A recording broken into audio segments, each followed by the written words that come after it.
नमस्ते। आज आप सभी से बात करके बहुत संतोष हो रहा है। संतोष इस बात का कि दिल्ली से अन्न का जो एक एक दाना भेजा गया वो हर लाभार्थी की थाली तक पहुंच रहा है। संतोष इस बात का कि पहले की सरकारों के समय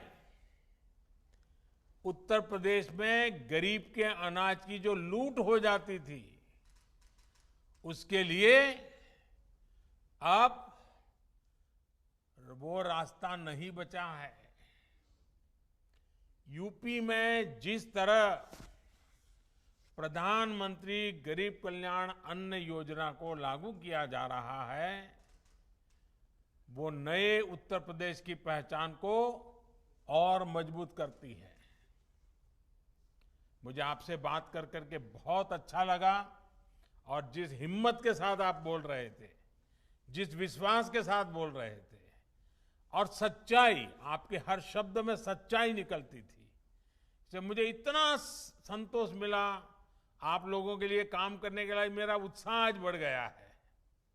चलिए, आपसे बात करके तो जितनी कम बातें करूं कम पड़ जाएगी। आइए अब कार्यक्रम की ओर चलते हैं। आज के इस कार्यक्रम में उपस्थित उत्तर प्रदेश के मुख्यमंत्री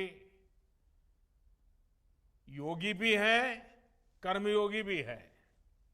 ऐसे हमारे योगी आदित्यनाथ जी, यूपी सरकार के हमारे सभी मंत्रीगण, संसद में मेरे सभी सहयोगी, सभी सांसद, विधायक, मेयर, जिला पंचायत अध्यक्ष और विशाल संख्या में उत्तर प्रदेश के कोने कोने में आज इकट्ठे हुए मेरे प्यारे भाई और बहनों,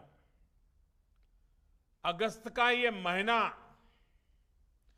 भारत के इतिहास में उसकी शुरुआत ही देखिए एक प्रकार से उपलब्धियां लेकर के आई है। ऐसा लग रहा है कि भारत की विजय की शुरुआत हो चुकी है। इसमें भी आज की ये 5 अगस्त, ये 5 अगस्त की तारीख बहुत विशेष बन गई है, बहुत महत्वपूर्ण बन गई है। इतिहास इसको सालों तक दर्ज करेगा। ये 5 अगस्त ही है जब 2 साल पहले देश ने एक भारत श्रेष्ठ भारत की भावना को और सशक्त किया था। करीब करीब 7 दशक के बाद 2 साल पहले 5 अगस्त को ही आर्टिकल 370 को हटाकर जम्मू कश्मीर के हर नागरिक को हर अधिकार, हर सुविधा का पूरा भागीदार बनाया गया था।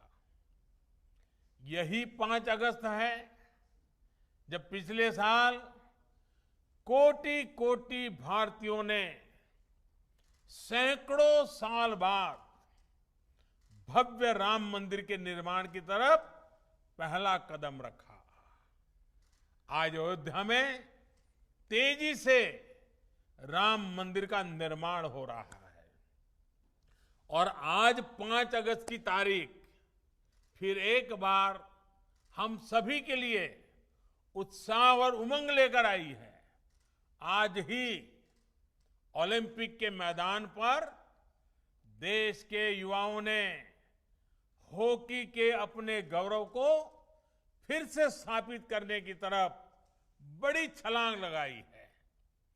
करीब 4 दशक के बाद ये स्वर्णिम पल आई है जो हॉकी हमारी राष्ट्रीय पहचान रही है। आज हमारे युवाओं ने उस गौरव को पुनः हासिल करने की तरफ बहुत बड़ा देश को तोहफा दिया है। और ये भी संयोग है कि आज ही यूपी के 15 करोड़ लोगों के लिए इतना पुण्य आयोजन हो रहा है। मेरे गरीब परिवार के भाइयों बहनों को, 80 करोड़ से ज्यादा लोगों को अनाज तो करीब करीब 1 साल से ज्यादा समय से मुफ्त में मिल रहा है, लेकिन मुझे उसमें शरीक होकर के इस पुण्य कार्यक्रम में आकर के आप सबके दर्शन करने का आज मुझे अवसर मिला है। भाइयों और बहनों, एक तरफ हमारा देश, हमारे युवा भारत के लिए नई सिद्धियां प्राप्त कर रहे हैं, जीत का गोल के बाद गोल कर रहे हैं, तो वहीं देश में कुछ लोग ऐसे भी हैं जो राजनीतिक स्वार्थ के में डूब करके ऐसी चीजें कर रहे हैं, लगता है सेल्फ गोल करने में जुटे हैं। देश क्या चाहता है, देश क्या हासिल कर रहा है, देश कैसे बदल रहा है, इसमें इनको कोई सरोकार नहीं। ये लोग अपने स्वार्थ के लिए देश का समय और देश की भावना दोनों को आहत करने में जुटे हैं। भारत की संसद का जन भावनाओं की अभिव्यक्ति के पावन स्थान का ये लोग अपने राजनीतिक स्वार्थ की वजह से निरंतर अपमान कर रहे हैं। आज पूरा देश मानवता पर आए सबसे बड़े संकट से 100 साल में आया हुआ, पहली बार आया हुआ इतने बड़े संकट से बाहर निकलने के लिए जी जान से देश का हर नागरिक जुटा है, प्रयास कर रहा है। और ये लोग कैसे देश हित के काम को रोका जाए, इसकी स्पर्धा में लगे हैं, इस होड़ में जुटे हैं। लेकिन साथियों, ये महान देश, इस देश की महान जनता ऐसी स्वार्थ और देश हित विरोधी राजनीति का बंधक नहीं बन सकता। ये लोग देश को, देश के विकास को रोकने की कितनी भी कोशिश कर लें, ये देश इनसे रुकने वाला नहीं है। वो संसद को रोकने की कोशिश कर रहे हैं, लेकिन 130 करोड़ की जनता देश को रुकने न देने में लगे हुए है। हर कठिनाई को चुनौती देते हुए देश हर मोर्चे पर तेजी से आगे बढ़ रहा है। सिर्फ बीते कुछ हफ्तों के कीर्तिमानी देखें और जरा देखिए, जब देश नए कीर्तिमान स्थापित कर रहा था और कुछ लोग दिल्ली में संसद को रोकने में लगे हुए थे, कुछ ही हफ्तों में जो हमने कीर्तिमान देखे, तो भारतीयों का सामर्थ्य और सफलता चारों तरफ नजर आता है। ओलंपिक में अभूतपूर्व प्रदर्शन को पूरा देश उत्साहपूर्वक देख रहा है। भारत टीकाकरण के मामले में भी 50 करोड़ के पड़ाव के बिल्कुल दरवाजे पर आकर के खड़ा हो गया है। देखते ही देखते उसको भी पार कर जाएगा। इस कोरोना कालखंड में भी भारतीयों का उद्यम नए प्रतिमान गढ़ रहा है। जुलाई में जीएसटी का कलेक्शन हो या हमारा एक्सपोर्ट हो, ये नई ऊंचाई छू रहे हैं। जुलाई में 1,16,000 करोड़ रुपए का जीएसटी कलेक्शन होना, ये बताता है कि अर्थव्यवस्था गति पकड़ रही है। वहीं आजादी के बाद पहली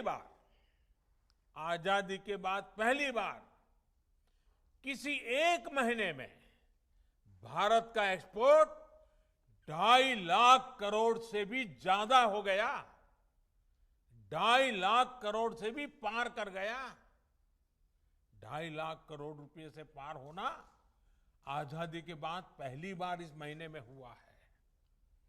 कृषि निर्यात में हम दशकों बाद दुनिया के टॉप 10 देशों में शामिल हुए हैं। भारत तक कृषि प्रधान देश कहा जाता है, लेकिन दशकों बाद टॉप 10 में हमारा नाम आया है। भारत का गौरव, देश का पहला मेक इन इंडिया विमान वाहक पोत, मेड इन इंडिया विमान वाहक पोत विक्रांत समंदर में अपना ट्रायल शुरू कर चुका है। हर चुनौती को चुनौती देते हुए भारत ने लद्दाख में दुनिया की सबसे ऊंची मोटरेबल रोड का निर्माण पूरा किया है। हाल ही में भारत ने ई-रूपी लॉन्च किया है, जो आने वाले समय में डिजिटल इंडिया को मजबूती देगा और वेलफेयर स्कीम को बिल्कुल टारगेटेड और पर्पज को परिपूर्ण करेगा। साथियों, जो लोग सिर्फ अपने पद के लिए परेशान हैं, वो अब भारत को रोक नहीं सकते।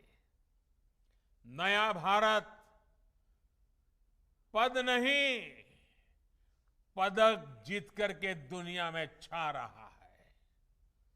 नए भारत में आगे बढ़ने का मार्ग परिवार नहीं, बल्कि परिश्रम से तय होगा। और इसलिए आज भारत का युवा कह रहा है, भारत चल पड़ा है। भारत का युवा चल पड़ा है। साथियों, इस कड़ी में योगी जी और उनकी सरकार ने जो आज का ये कार्यक्रम रखा है, वो और भी महत्वपूर्ण हो जाता है। इस मुश्किल समय में एक भी गरीब ऐसा न हो जिसके घर में राशन न हो, ये सुनिश्चित करना बहुत जरूरी है। साथियों, 100 साल का ये सबसे बड़ा संकट सिर्फ महामारी का ही नहीं है, बल्कि इसने कई मोर्चों पर देश और दुनिया की अरबों की आबादी को, पूरी मानव जात को अपनी चपेट में लिया है और वो एक सबसे बड़ी चुनौतियां पैदा की है। अतीत में हमने अनुभव किया है कि जब देश पर पहले इस तरह का बड़ा संकट आता था, तो देश की तमाम व्यवस्थाएं बुरी तरह से चरमरा जाती थी, हिल जाती थी। लोगों का विश्वास भी डिग जाता था। लेकिन आज भारत का प्रत्येक नागरिक पूरी ताकत से इस महामारी का मुकाबला कर रहा है। मेडिकल सेवाओं से जुड़ा इंफ्रास्ट्रक्चर हो, दुनिया का सबसे बड़ा मुफ्त टीकाकरण अभियान हो, या फिर भारतवासियों को भूखमरी से बचाने का सबसे बड़ा अभियान हो, लाखों करोड़ रुपए के ये कार्यक्रम आज भारत सफलता के साथ आगे बढ़ा रहा है। महामारी के इस संकट के बीच भारत ने बड़ी संख्या में रोजगार निर्माण करने वाले लोग और बड़े बड़े मेगा इंफ्रास्ट्रक्चर प्रोजेक्ट्स को भी रुकने नहीं दिया। मुझे खुशी है कि यूपी और यूपी के लोगों ने देश के सामर्थ्य को बढ़ाने के लिए कंधे से कंधा मिला करके काम किया। यूपी में चल रहे हाईवे, एक्सप्रेसवे और डेडिकेटेड फ्रेट कॉरिडोर और डिफेंस कॉरिडोर जैसे प्रोजेक्ट जिस गति से आगे बढ़ रहे हैं, ये उसका जीता जागता उदाहरण है। साथियों, इतने संकट के बावजूद आज देश राशन से लेकर के दूसरे खाने पीने के सामान की कीमतों को पूरी दुनिया में तूफान मचा हुआ है। ऐसे में हमें मालूम है, छोटी सी भी ज्यादा बाढ़ भी आ जाए तो दूध और सब्जी के भाव भी कितने बढ़ जाते हैं। थोड़ी भी असुविधा हो तो महंगाई कितनी बढ़ जाती है। हमारे सामने भी बड़ी चुनौती है, लेकिन मैं मेरे गरीब मध्यम वर्ग के भाई बहनों को विश्वास दिलाता हूं, हम पूरी कोशिश कर रहे हैं ताकि इसको नियंत्रण में हम रख पाए, और ये भी आप सबके सहयोग से संभव होने वाला है। कोरोना काल में भी खेती और इससे जुड़े कामों को रुकने नहीं दिया गया, उन्हें पूरी सतर्कता के साथ जारी रखा गया। किसानों को बीज से लेकर खाद तक और फिर उपज बेचने तक समस्याएं ना हो, इसके लिए उचित प्रबंध किए गए। परिणाम ये हुआ कि हमारे किसानों ने रिकॉर्ड उत्पादन किया और सरकार ने भी एमएसपी पर खरीदने के नए रिकॉर्ड स्थापित किए हैं। और हमारे योगी जी की सरकार ने तो बीते 4 सालों में एमएसपी पर खरीद में हर साल नए नए रिकॉर्ड बनाए हैं। यूपी में इस साल गेहूं और धान की खरीदी में पिछले वर्ष की तुलना में लगभग 2 गुनी संख्या में किसानों को एमएसपी का लाभ पहुंचा है। यूपी के 13 लाख से अधिक किसान परिवारों को उनकी उपज का लगभग 24,000 करोड़ रुपए सीधे उनके बैंक अकाउंट में पहुंचाया गया है।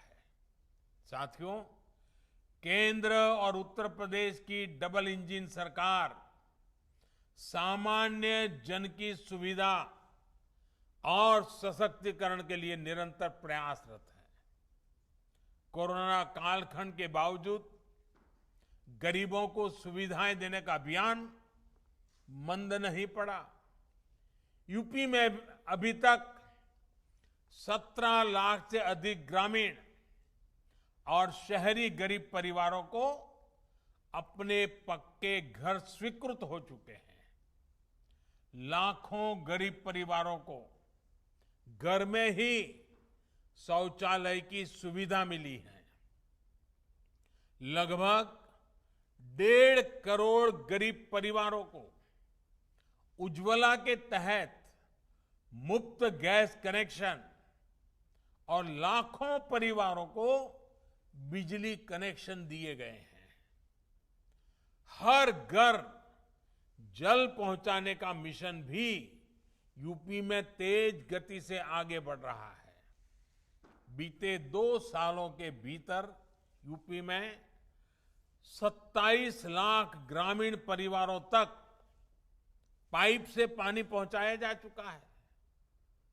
भाइयों और बहनों, डबल इंजन की सरकार ने यह सुनिश्चित किया है कि गरीबों, दलितों, पिछड़ों, आदिवासियों के लिए बनी योजनाएं जमीन पर तेजी से लागू हो।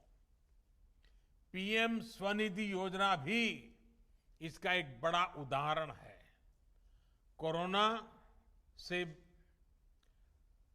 बनी परिस्थितियों में, इस कोरोना कारण जो परिस्थितियां बनी, रेहड़ी पटरी ठेला लगाने वाले बहन भाइयों की आजीविका फिर से पटरी पर आए, इसके लिए उनको बैंकों से जोड़ा गया है। बहुत कम समय में ही इस योजना के तहत यूपी के लगभग 10 लाख साथियों को इसका लाभ देने की प्रक्रिया शुरू हुई है। साथियों, बीते दशकों में उत्तर प्रदेश की हमेशा क्या पहचान बनी, क्या उल्लेख होता था उत्तर प्रदेश का, आपको याद होगा। उत्तर प्रदेश को हमेशा राजनीति के चश्मे से देखा गया। यूपी देश के विकास में भी अग्रिम भूमिका निभा सकता है, इसकी चर्चा तक ही नहीं होने दी गई।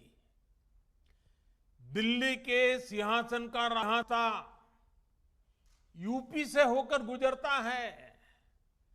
इसका सपना देखने वाले तो बहुत लोग आए और गए, लेकिन ऐसे लोगों ने कभी ये याद नहीं रखा कि भारत की समृद्धि का रास्ता भी यूपी से होकर ही गुजरता है।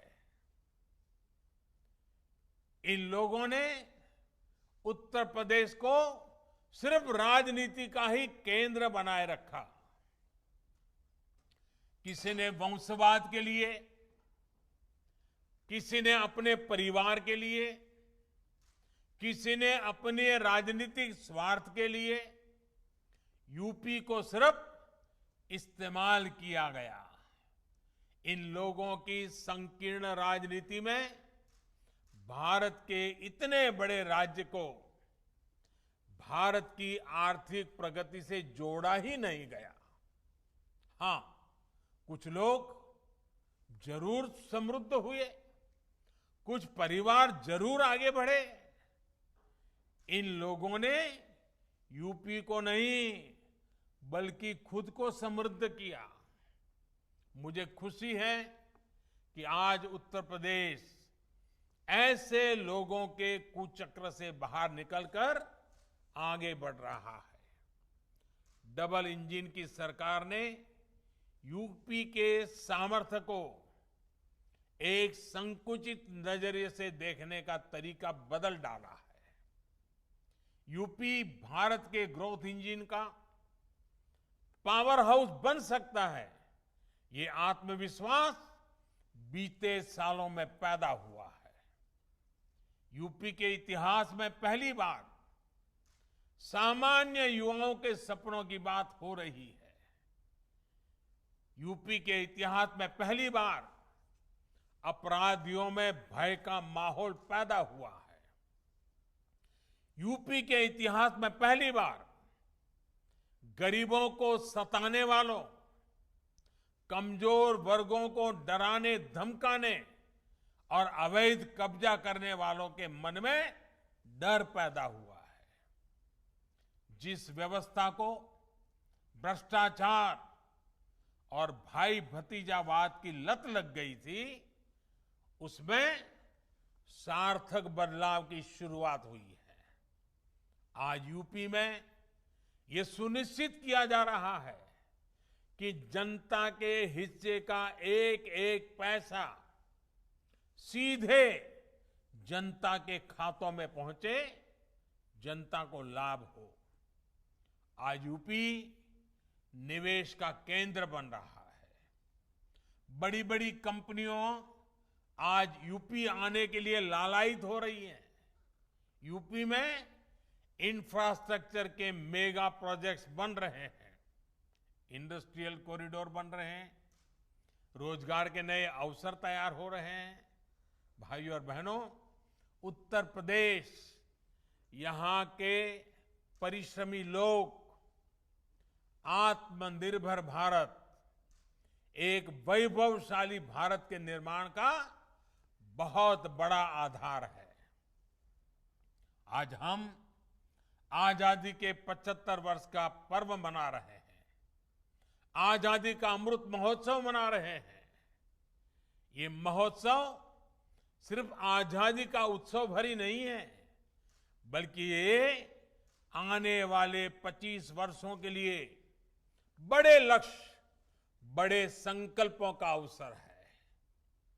इन संकल्पों में उत्तर प्रदेश की बहुत बड़ी भागीदारी है। बहुत बड़ी जिम्मेदारी है। बीते दशकों में उत्तर प्रदेश जो हासिल नहीं कर पाया, अब उसे हासिल करने की बारी आई है। ये दशक एक तरह से उत्तर प्रदेश के पिछले 7 दशकों में जो कमी रह गई, उसकी भरपाई करने का दशक है।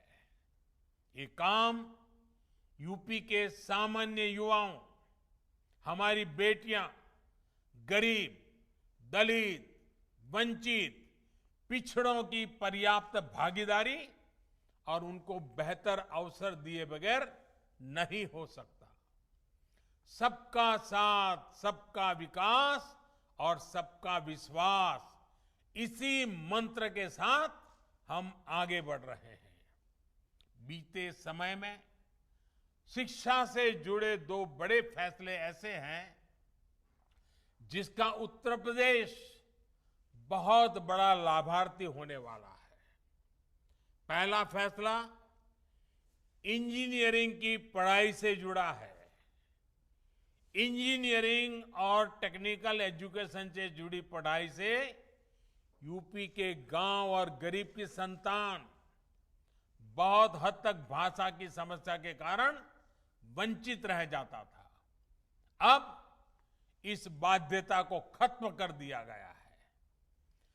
हिंदी सहित अनेक भारतीय भाषाओं में इंजीनियरिंग और टेक्निकल एजुकेशन की पढ़ाई शुरू हो रही है। आधुनिक टेक्नोलॉजी का उपयोग करते हुए बेस्ट कोर्स, श्रेष्ठ पाठ्यक्रम तैयार किया गया है। देश के अनेक राज्यों के संस्थानों ने ये सुविधा लागू करनी शुरू कर दी है। भाइयों और बहनों, एक और अहम फैसला है मेडिकल शिक्षा से जुड़ा। मेडिकल शिक्षा में अखिल भारतीय कोटे से ओबीसी को, पिछड़ों को आरक्षण के दायरे से बाहर रखा गया था। इस स्थिति को बदलते हुए हाल में हमारी सरकार ने इसमें ओबीसी को 27% आरक्षण दिया है। यही नहीं, सामान्य वर्ग के गरीब परिवारों के बच्चों के लिए भी जो 10% आरक्षण है, उसको भी इसी सेशन से लागू किया गया है। इस फैसले से मेडिकल प्रोफेशन में जो डॉक्टर बनना चाहते हैं, उस क्षेत्र में एक बड़े टैलेंट पूल को अवसर मिलेगा और समाज के हर वर्ग को आगे बढ़ने के लिए, बेहतर करने के लिए प्रोत्साहन मिलेगा। गरीब के बच्चे को डॉक्टर बनने का रास्ता खुलेगा। भाइयों और बहनों, हेल्थ सेक्टर में भी बीते सालों में उत्तर प्रदेश में अभूतपूर्व काम हुआ है। कल्पना कीजिए, 4-5 साल पहले अगर कोरोना जैसी वैश्विक महामारी आती तो यूपी की क्या स्थिति होती। तब तो सामान्य सर्दी, बुखार, हैजा जैसी बीमारियों तक जीवन के लिए संकट बन जाती थी। आज उत्तर प्रदेश कोरोना टीकाकरण के मामले में करीब 5.25 करोड़ के पड़ाव पर पहुंचने वाला पहला राज्य बन रहा है। वो भी तब जब राजनीतिक विरोध मात्र के लिए मेड इन इंडिया वैक्सीन को लेकर कुछ लोगों द्वारा भ्रम फैलाया गया, झूठ प्रचारित किया गया। लेकिन यूपी की समझदार जनता ने हर भ्रम, हर झूठ को नकार दिया। मुझे विश्वास है कि उत्तर प्रदेश सबको वैक्सीन, मुफ्त वैक्सीन अभियान को और तेज गति से आगे बढ़ाएगा और मास्क, 2 गज की दूरी के नियमों में ढील नहीं आने देगा। एक बार फिर से पीएम गरीब कल्याण अन्न योजना के सभी लाभार्थियों को मैं बहुत बहुत शुभकामनाएं देता हूं और आने वाला समय तो त्योहारों का समय है। दिवाली तक त्योहार ही त्योहार आ रहे हैं और इसलिए हमने तय किया है कि इन त्योहारों में हमारे किसी गरीब परिवार को तकलीफ न हो, इसलिए दिवाली तक ये मुफ्त राशन देने का चालू रहेगा। मैं फिर एक बार आप सबको आने वाले सभी त्योहारों के लिए बहुत बहुत शुभकामनाएं देता हूं। आप स्वस्थ रहे, आपका परिवार स्वस्थ रहे। बहुत बहुत धन्यवाद।